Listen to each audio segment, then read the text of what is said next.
UP के मुख्यमंत्री योगी आदित्यनाथ ने सिवान के रघुनाथपुर में ऐसा दावा किया जिसने सियासी गलियारे में गर्मी बढ़ा दी है।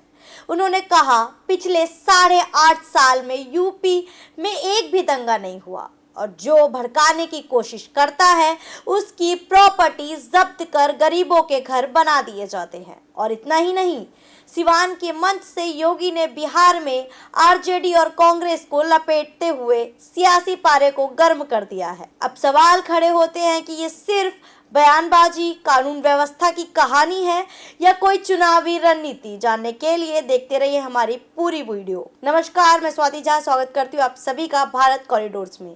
एक तरफ दंगे का जिक्र और दूसरी तरफ दावा कि अब सब चंगा है। यूपी के सीएम योगी आदित्यनाथ बिहार पहुंचे और मंच से कहा, अब कोई दंगा नहीं, कोई डर नहीं और जिसने कोशिश की उसकी संपत्ति जब्त कर ली गई। सिवान के रघुनाथपुर की इस रैली में योगी ने न सिर्फ कानून व्यवस्था का एग्जाम्पल पेश किया बल्कि आरजेडी और कांग्रेस पर माफियाओं के गुरु होने तक के आरोप लगा डाले। योगी ने कहा कि आरजेडी के शासनकाल में बिहार में अपराध और अपहरण के उद्योग बन चुका था।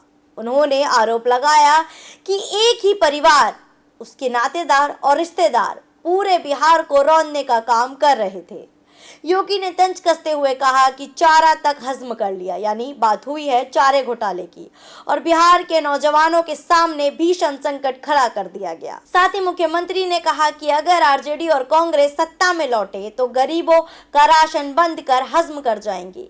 नौकरी तो नहीं देंगे, नौकरी के नाम पर जनता की भी जमीन हजम कर जाएंगे। उन्होंने कहा, विकास के नाम पर कुछ नहीं करेंगे, बस माफिया राज वापस लाएंगे। योगी ने आरोप लगाया कि कांग्रेस और आरजेडी वही लोग हैं जिन्होंने भगवान राम की रथ यात्रा को रोका। डॉक्टर राजेंद्र प्रसाद, बाबा साहब अंबेडकर, सरदार पटेल, लोकनायक जयप्रकाश नारायण और कर्पूरी ठाकुर का अपमान किया। उन्होंने कहा कि इन लोगों ने बिहार के बेटे सीताराम केसरी को भी अपमानित किया था और जेपी के सपनों को धूल में मिला दिया। उन्होंने आगे कहा, जब डॉक्टर राजेंद्र प्रसाद सोमनाथ मंदिर के पुनरुद्धार के लिए जा रहे थे तब पंडित नेहरू ने उन्हें रोकने की कोशिश की, लेकिन राजेंद्र बाबू ने कहा था, मैं बिहार का बेटा हूँ, जरूरत पड़े तो इस्तीफा दूंगा, लेकिन मंदिर के पुनरुद्धार में जरूर जाऊंगा। एग्जाम्पल देते हुए योगी ने कांग्रेस पर धार्मिक परंपराओं का अपमान करने का आरोप तो अब लगा ही दिया है। सिवान की रैली में सीएम योगी आदित्यनाथ ने कहा कि जिन विदेशी हमलावरों ने कभी नालंदा यूनिवर्सिटी को तोड़ा था,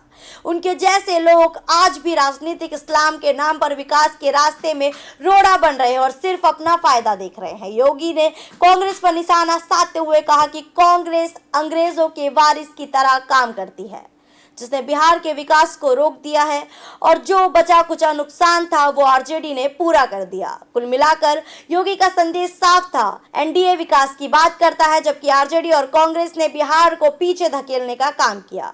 आप भी अपनी राय कमेंट में जरूर रखें, आप कितने सहमत हैं योगी की बातों से।